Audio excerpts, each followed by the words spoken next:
अस्सलाम वालेकुम। Trends and nature YouTube channel subscribe करने वाले और trends and nature Facebook page को फॉलो करने वाले सब दोस्तों का बेहद शुक्रिया। इन दोस्तों के तावन से मुझे बड़ी वैल्यूएबल इन्फॉर्मेशन भी मिलती है, डिस्कशन भी होती है। मैं जो पुराने रेलवेज़ की तस्वीर पोस्ट कर रहा हूँ उनके ऊपर जो कमेंट्स आते हैं मुझे उनका जवाब देके बहुत अच्छा लगता है। तो ये जो रेल पैशन है ये शुरू हुआ 1981 से, जब मैं अपने अब्बू के साथ फ़र्स्ट टाइम ट्रेन में सवार हुआ। तो मेरे अब्बू के एक ऑफिसर थे, तो उन्होंने कहा कि अब की बार आप लोग जो है ना लाहौर ट्रेन पे जाना हमारे साथ। वो खुद तो साहिवाल तक गए मगर हम लोग लाहौर गए थे। तो उस ट्रेन जर्नी की एक छोटी सी वो याद मेरे दिल में अभी भी बरकरार है। ये सुबह के वक्त ट्रेन मुल्तान आई थी और ग़ालिबन ये चिल्तन थी या आबासीन और या कोयटा, इन थी ये कोयटा की ट्रेन, क्योंकि खानेवाल जाके इसको इलेक्ट्रिक इंजन भी लगा था।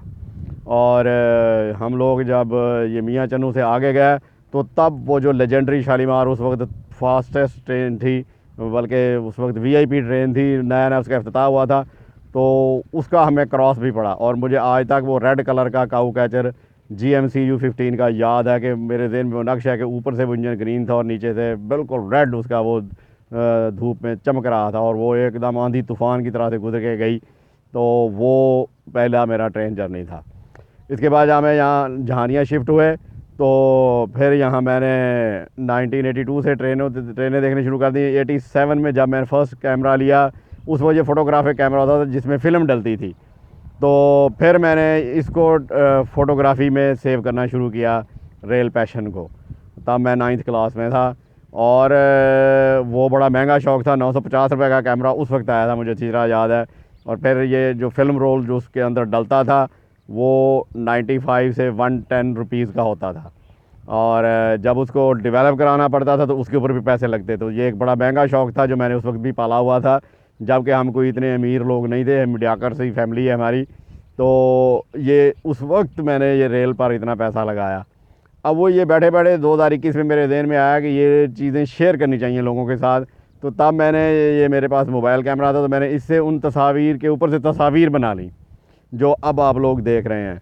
कैम स्कैनर के लिए ये ज़्यादा वाज़े हो सकती थी, मगर उसके ऊपर टाइम बहुत ज़्यादा लगता था और इतना टाइम मेरे पास है नहीं, ये टाइम वाला ही मसला है मेरे पास। तो अब वो तस्वीर मैं आप लोगों के साथ शेयर कर रहा हूँ। तो ये तस्वीर जो है ये इतनी आसानी से नहीं आई अब तक।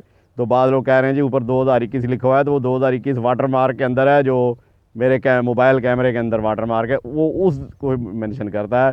तस्वीर के ऊपर अक्सर के ऊपर वो मैंने डेट स्टैंप लगाई हुई हैं। और तब जहानिया में 2 फोटोग्राफ़र होते थे, GA कमर और आसफ़ फोटोग्राफ़र, अब मैं उनका नाम भी ले लेता हूँ। तो आसफ़ फोटोग्राफ़र ज़्यादातर मेरी जो ये रेल फ़ोटोग्राफ़ी है ये सारी उन्होंने जो है वो मुझे डेवलप करा दी। और वो जब मुल्तान उस वक्त वो धुलने जाया करती तस्वीरें, तो जब वो धुलने वो इनसे पूछा करते ये बंदा कौन है जो रेल की तस्वीरें बनाता है, ये शौक़ किसी का भी नहीं है यहाँ। तो ये उस वक्त से ही ये हमारा जो पागलपन था, वो लोग इसके ऊपर वो सोचते थे कि ये क्यों रेल की तस्वीरें बनाता है। तो अब मज़े की बात है कि ये मेरा यूट्यूब चैनल बाहर सारे लोग देख रहे हैं और मेरा जहानिया में कोई फॉलोअर नहीं है, बदकिस्मती देख लें। तो ये आसिफ और वो GA कमर साहब तो बहुत हो गए, अजीम साहब उनका नाम था, मगर उनके बेटों ने उनको काम को आगे बहुत अच्छा चलाया हुआ है। तो मैं उनका एक इधर स्टूडियो है जानिया केनाल ब्रिज के साथ, फ़ोटोशूट स्टूडियो है, जहाँ वो न्यूली मैरिड कपल यार वो इवेंट प्लानर हैं, तो उन्होंने वो बड़ा प्यारा स्टूडियो बनाया। मैं वहाँ भी जाके उनके वो जो लॉन है वहाँ अक्सर जाके वो व्लॉग रिकॉर्ड कर रहा होता हूँ। तो उनके बच्चों ने अपने वालिद के काम को बहुत आगे बढ़ाया। तो ये जो तस्वीर हैं ये आप तक पहुँचाने में इसके ऊपर भी बड़ी मेहनत लग रही है। तो मैं उम्मीद करता हूँ कि आप लोग इसी तरह इसको फॉलो करेंगे और मेरे चैनल को ज़्यादा से ज़्यादा देखा करें, ताकि मुझे इतना रेवेन्यू उससे हासिल होना शुरू हो जाए कि मैं फिर जो ये जो जॉब की कंपल्शन है ना इससे आज़ाद हो जाऊँ। असल में मेरा कहने का मकसद ये था। तो क्योंकि जॉब कंपल्शन की वजह से ही मैं इतना का डाटा पड़ा है ना, मैं उसको शेयर नहीं कर सकता क्योंकि मेरे पास टाइम नहीं बचता, क्योंकि मुझे मुल्तान जाना पड़ता है। मुल्तान से जब मैं वापस आता हूँ तो मैं उस वक्त थकन से चूर होता हूँ, क्योंकि 130 किलोमीटर डेली करना पड़ता है, वो भी टूटी हुई सड़क पे। और वापस आके फिर 3 घंटे मुझे लगाने पड़ते हैं इसके ऊपर फेसबुक पे भी और यूट्यूब के चैनल के लिए भी, वो वीडियो एडिटिंग के लिए। तो इस तरह से अगर वो मुझे मेरा चैनल ज़रा अच्छा उसके सब्सक्राइबर मुझे मिल जाए ना, तो फिर मैं सारा दिन इसी को वर्क किया करूँगा और फिर बाहर जाकर व्लॉगिंग भी होगी। वो लड़के कहते हैं जी आप वो साबिक रेल फ़ैन है, मुझे इससे कोई फ़र्क नहीं पड़ता, मैं तो जस्ट डाटा शेयर कर रहा हूँ, जिसको साबिक लगता हूँ वो साबिक में रहे, मैं ऐसी बातों की केयर नहीं करता। मगर ये है कि जो रेल फ़ैनिंग मैंने की है अल्हम्दुलिल्लाह, वो बहुत आगे परले दर्जे का काम है, क्योंकि तस्वीर खींचने की स्टेशन के ऊपर इजाज़त नहीं थी और कैमरा भी छीन लिया करते थे पुलिस वाले, और अगर किसी के पास कैमरा नज़र आता तो पुलिस वाले उसके पीछे लग जाते थे। और ये देखें मैंने तब खानेवाल जैसे स्टेशन पे जाके तस्वीर भी बनाई हैं और कैमरा भी साथ लेके गया हूँ। तो ये तो ट्रेंड अभी चेंज होना शुरू हुआ है कि 2010 के बाद के आप कैमरा स्टेशन में, वरना वहाँ सख्ती से लिखा हुआ होता था, बोर्ड लगे होते थे कि फ़ोटोग्राफी प्रोहिबिटेड, कि फ़ोटोग्राफी सख्त मना है यहाँ पर। और हमने उस वक्त रेल फैनिंग की है जो आम बंदे के बस की बात नहीं है। और मैं जहानिया से स्पेशली बाई रोड खानेवाल जाया करता था, ख़ास तौर पे 14 अगस्त वाले दिन, ताकि कोई ट्रेन सजी हुई हो तो मैं उसको कैप्चर कर सकूँ, सिर्फ इसकी खातिर। तो ये अब आप उस पैशन को मेरी तस्वीर में और फिर वीडियोस में देख ही रहे हैं। इंशाल्लाह ताला आपका ताबन बरकरार रहेगा इसी तरह, और आपको नई से नई चीज़ें देखने को मिलेंगी। अस्सलाम वालेकुम। रोही एक्सप्रेस के साथ जो मेरा ताल्लुक़ है वो 1985 से है, और मैं पाकिस्तान की तकरीबन हर ट्रेन पे ट्रैवल कर चुका हूँ, मगर जो मज़ा वो रोही एक्सप्रेस का मुझे आया है वो मैं लफ्ज़ों में बयान नहीं कर सकता। 1985 में स्कूल में जब मैं पढ़ता था तो हमारा एक स्काउट कैंप लगा करता था घोड़ा गली में, जहाँ तमाम पंजाब के स्कूल जो हैं वो जाके कैंप लगा के वहाँ पर रहा करते थे। और वो पहला इंटरेक्शन था मेरा रोही एक्सप्रेस के साथ, अगस्त 1985। यहाँ से पीटी साहब जो फ़िज़िकल ट्रेनर जो नॉर्मली इस तरह की एक्टिविटीज़ को कंट्रोल करते हैं, वो हमें बस में खानेवाल ले गए, और खानेवाल से फिर हम लोग झंग एक्सप्रेस, तब वो झंग एक्सप्रेस थी, उसके ऊपर चढ़ के तो हम लोग पिंडी पहुँचे। और हम लोग क्योंकि फ़र्स्ट टाइम घरों से निकले थे तो छोटे थे, लिहाजा पीटी साहब का खौफ भी था, उन्होंने कहा जहाँ मैंने बैठाया वहाँ से हिलना नहीं है। सारी रात तो हमने इसी तरह गुजार दी, मगर सुबह सवेरे फजर की नमाज के बाद ट्रेन जाके एक स्टेशन पे रुकी तो हमारी नाक में पकौड़ों की खुशबू और चाय की महक ने जो है ना वो हमें बाहर देखने पर मजबूर कर दिया। तो थोड़ा थोड़ा सा रोशनी भी हो रही थी, बारिश हो रही थी, और वो था लाला मूसा के स्टॉल्स के ऊपर से आती हुई भीनी भीनी खुशबुएँ वो हमें अपनी लपेट में ले रही थी। वो बारिश के दौरान उन खुशबुओं की महक मिक्स होके एक बड़ा ही वो अल्फाज में बयान ना करने वाला माहौल क्रिएट कर रही थी। तो जैसे ही ट्रेन वहाँ से रवाना हुई लाला मूसा से और पहाड़ों के अंदर दाखिल हुई, तो हम लोग हैरान रह गए कि बारिश हो रही थी, ऊपर से पानी शराब करता पहाड़ों से नीचे गिर के कोई दरिया कोरंग में जा रहा था, छोटे छोटे नालों में जा रहा था, और पहाड़ दूर से जो थे वो नीले नज़र आ रहे थे।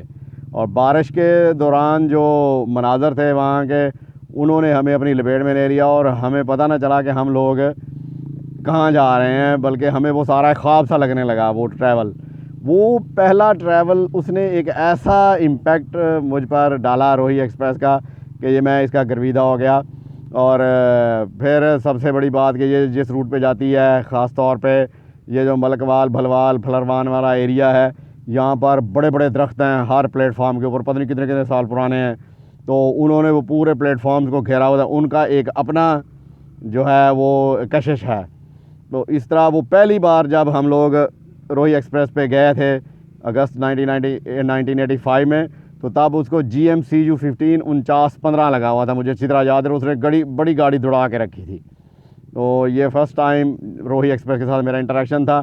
और रोही एक्सप्रेस की बंदिश ने बहुत सारे बच्चों के मरी और इस तरफ जाने के ख्वाब जो है वो बेड़ा गर्क कर दिया है। ये रोही एक्सप्रेस पैसेंजर्स को तो सर्व करती ही थी, मगर बहावलपुर, खानपुर, ये इधर फिर लोधरा, दुनियापुर, जहानिया, अप टू शोरकोट, जितने भी स्कूल कॉलेजेस के ट्रिप थे वो रोही एक्सप्रेस पे जाया करते थे। उन्होंने एक कोच बुक करा लेनी और इस ट्रैवल को एंजॉय करते जाना। वो उन सब का ये वहाँ जाने का एक खूबसूरत ज़रिया था जो रेलवे ने उनसे छीन लिया है।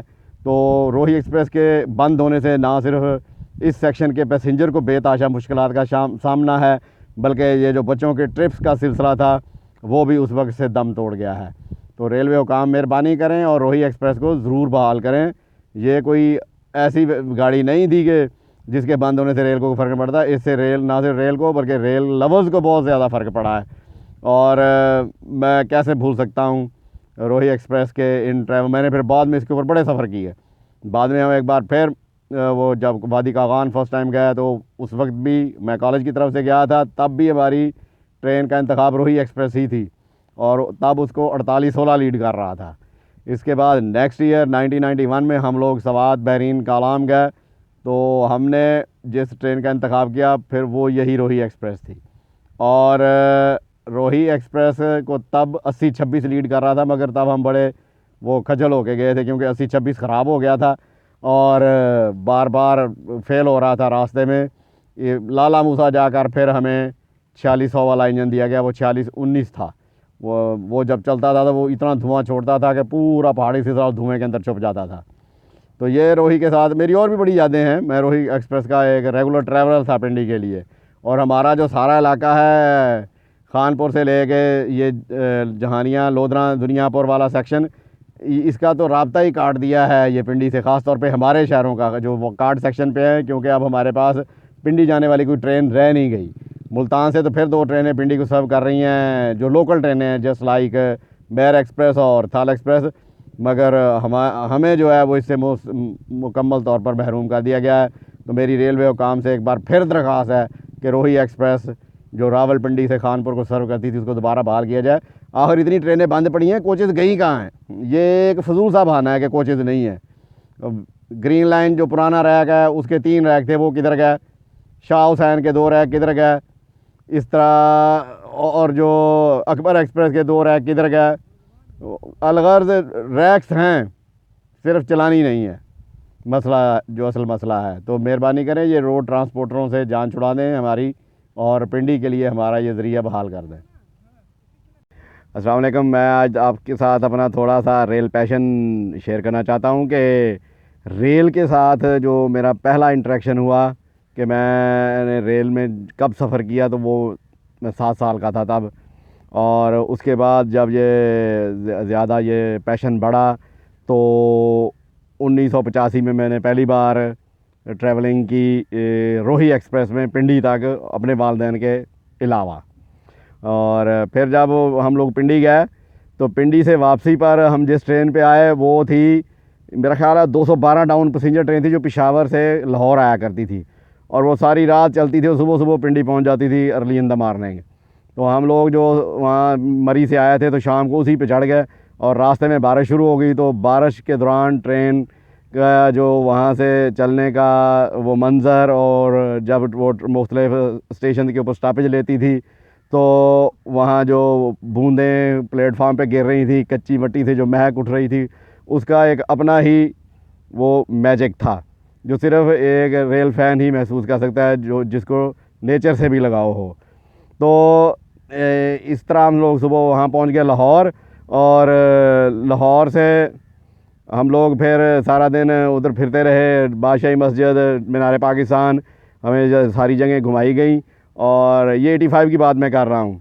और शाम को हम लोग स्टेशन पे बैठे थे कि कौन सी ट्रेन से अब खानेवाल या जहानिया जाएं, तो एक ट्रेन प्लेटफार्म के ऊपर जो है ना वो प्लेस कर दी गई। तो हमने एक कुल्ली से पूछा, हम तो बच्चे थे तो डर रहे थे कि पता नहीं क्या है, तो उसने कहा ये शालीमार है। तो हमारे जो पीटी साहब थे, जो ये सारे ऑर्गेनाइज़र थे टूर के, तो उन्होंने पूछा केड़ी गड्डी है, उन्होंने जवाब दिया शालीमार है जी। तो हम लोग पीछे हट गए, कहना और भाइयों ये तो दंदियाँ वड़ दी है सर, पंजाबी में मैं डांट के कहा। तो हम लोग सारे उसके अंदर आनन फानन घुस गया ट्रेन के अंदर, जगह जुगह तो उसमें थी नहीं, बस इस तरह वो खजालत में ही आए। उस वक्त शालीमार शाम को चला करती थी लाहौर से 85 में।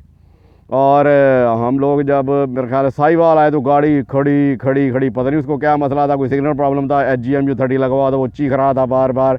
और कोई आधे पौने घंटे बाद हम लोग वो साहिवाल के आउटर से आगे रवाना हुए। तो जब हम लोग वहाँ से रवाना हुई तो जैसे ही हम लोग खानेवाल पहुँचे, रात तकरीबन 10 साढ़े 10 का टाइम था शायद, उस वक्त तो इतना हम वो जदीद नहीं थी ये सारी चीज़ें। तो वहाँ शदीद बारिश हो रही थी। तो हम लोग वहाँ उतर गए क्योंकि इसने मुल्तान जाना था, वो तब ये नई नई मुल्तान गई थी। और बारिश की वजह से हम लोग वहीं स्टक हो गए। फिर वो PD साहब ने भी कहा कि अब इधर प्लेटफार्म पे ही कपड़े बिछा के सो जाओ, तो सुबह फिर कोई ट्रेन देखते हैं। जब सुबह उठे तो हमने फिर वो हल्का फुल्का वहाँ चाय वगैरह पी।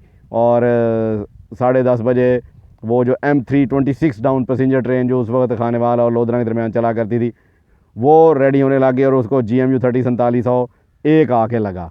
और उसको लीड कर रहे थे अजीम भट्ट साहब, जिनकी बहुत सारी तस्वीरें आप लोग अभी देख चुके हैं मेरे Facebook page train and nature पे। तो हमारा जो वो अजीम भट्ट साहब के साथ पहला इंटरेक्शन था और उन्होंने हमारे साथ बड़ी गप्पें लगवाई। जब उनको पता चला कि हम लोग जहानिया के हैं तो वो बड़े खुश हुए। तो फिर उन्होंने बताया कि मेरे जहानिया में बहुत दोस्त हैं, क्योंकि मैं कबड्डी का कौमी खिलाड़ी हूँ रेलवेज़ की तरफ से, तो हम लोग यहाँ कबड्डी खेलने अक्सर आते रहते हैं जहानिया में। तो बस उन्होंने फिर गाड़ी दबा के रखी और इस तरह हम लोग जो है जहानिया पहुँच गए। वो जो पैसेंजर ट्रेन हमें पिंडी से लाहौर लेके आई थी उसको 80-107 लगा हुआ था, और उसकी वो बारिश के दौरान पहाड़ों में गूंजती हुई ओरिजिनल विसल, उसका जो मैजिक मेरे इर्द गिर्द आज भी है। जबकि अब वो बेचारा 80-7 तो स्क्रैप में भी कट गया। और मगर मेरे जो जहन में ये चीज़ें नक्श ऐसी हुई हैं कि मैं जब भी थोड़ा सा तन्हा बैठूं या इन चीज़ों के बारे में सोचूं तो ये सारे मनाजिर उसी तरह मेरी आंखों के सामने घूम जाते हैं। बारिश के बाद तो फिर चल सो चाल हम लोगों ने फिर बड़ी ट्रैवलिंग की। तो ये वो पहला एक्सपीरियंस था वालदैन से हट के, जो मैं अकेला अपने क्लास फेलोज़ के साथ अपने टीचर्स के साथ वो टूर लगा के आया।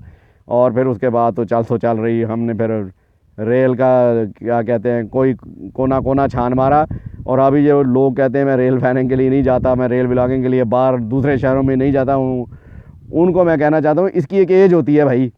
जब बंदे की शादी हो जाती है फिर वो बंदा अपनी फैमिली में स्टक भी हो जाता है। हाँ, अगर आपका ये चैनल आपको इतनी इनकम दे रहा है कि आप उससे घर का निज़ाम अच्छी तरह चला सकते हैं और अपनी रेल फैनिंग को भी जारी रख सकते हैं, तो फिर आप जॉब्स को छोड़ें और रेल फैनिंग करें। जैसे फ़हीम भाई हैं, फ़हीम अब्बास मलिक साहब माशाल्लाह, वो बड़े ज़बरदस्त आजकल के व्लॉगर हैं। और इसी तरह सुफियान भाई हैं पाक रेलोग्राफी वाले।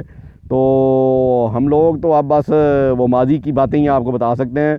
और टू बी वेरी फ्रैंक, जो मौजूदा रेल है ना, इसके ऊपर मेरा ट्रैवलिंग करने को दिल भी नहीं करता कि उसकी बाद सहूलियात के नाम पे जो है ना वो अगर आवाम को लूटा जा रहा है। अभी मैं आपको बताता हूँ कि जस्ट नाउ एक नई कंपनी कोई बसेस की यहाँ जहानिया लॉन्च हुई है, जो 800 रुपये में AC में 4 घंटे में जहानिया से लाहौर आवाम को लेके जा रही है और उसमें खूब रश है। जबकि दूसरी तरफ आप टूटी फूटी अलामा इकबाल एक्सप्रेस और बाकी ट्रेनें इसी तरह हैं जिनकी ना कोई सीटें सलामत हैं, ना जिनके वाशरूम में पानी है, ना वाशरूम में सफाई है, और वो आपको 1200 में जहानिया से लाहौर लेके जा रही हैं। और 7-7 8-8 घंटे 2-2 घंटे की लेट इससे अलग है। तो अब कौन बंदा है जो प्रेफर करेगा रेल को? मैं तो हैरान हूँ कि पता नहीं इसके ऊपर क्यों नहीं तवज्जो दी जा रही, इसकी तरफ क्यों नहीं तवज्जो। आप किराया ही कम कर दें। अब वो देखें वो जो AC बस है वो 800 में ज़ाहिर बात है कमा नहीं रही तो लूज़ भी नहीं कर रही। अदरवाइज़ कौन पागल है जो रोज़, और वो आज ही इनाम भाई उनके साथ गए लाहौर, तो वो बता रहे हैं कि हमने 20 बसें और लॉन्च कर देनी है रमज़ान शरीफ के अंदर अंदर। तो इस वजह से फिर अब रेल के ऊपर ट्रैवलिंग करने को दिल भी नहीं करता। और अब ना वो पुरानी बातें हैं, ना वो पुराने इंजन हैं जिनके साथ हमें इश्क था। तो बस इसी वजह से मैं अब ट्रैवलिंग पे नहीं जाता। दोस्तों ये है 4701 M326 डाउन के साथ वर्किंग के लिए आ रहा है।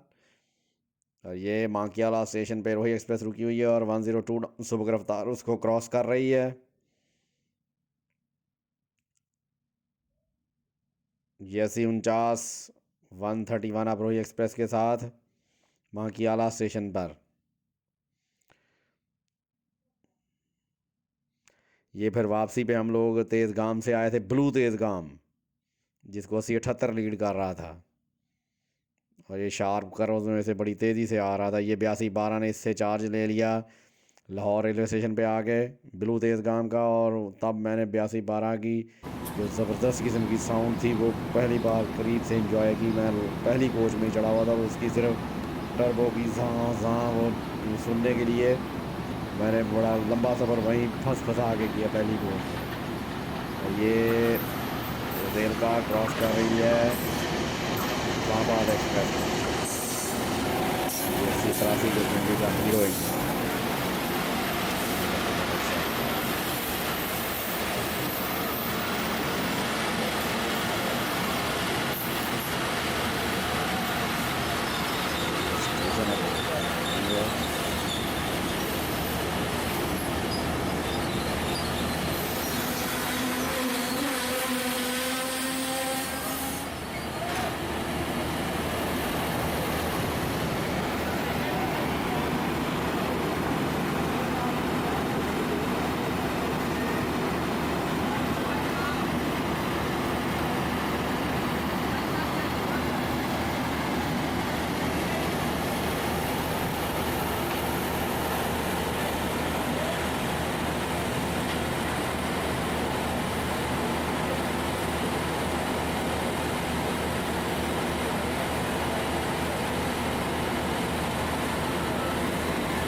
बड़े ज़बरदस्त हैं ये लाला मूसा से दिल्ली के दरमियान। बड़ा मज़ा आता है यहाँ ट्रैवलिंग का, ख़ास तौर पर जब जुलाई जुलाई अगस्त में बारिशें हो रही हैं तब उसका मंजर देखने वाले होते हैं।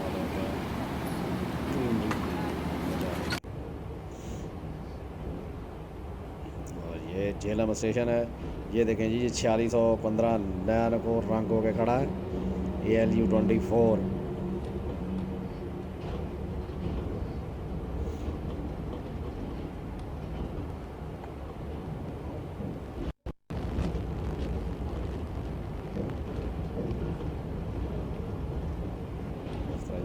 की बड़ी आदर सी एक वीडियो हाथ लग गई है, ये फ़हीम भाई ने दी थी मुझे।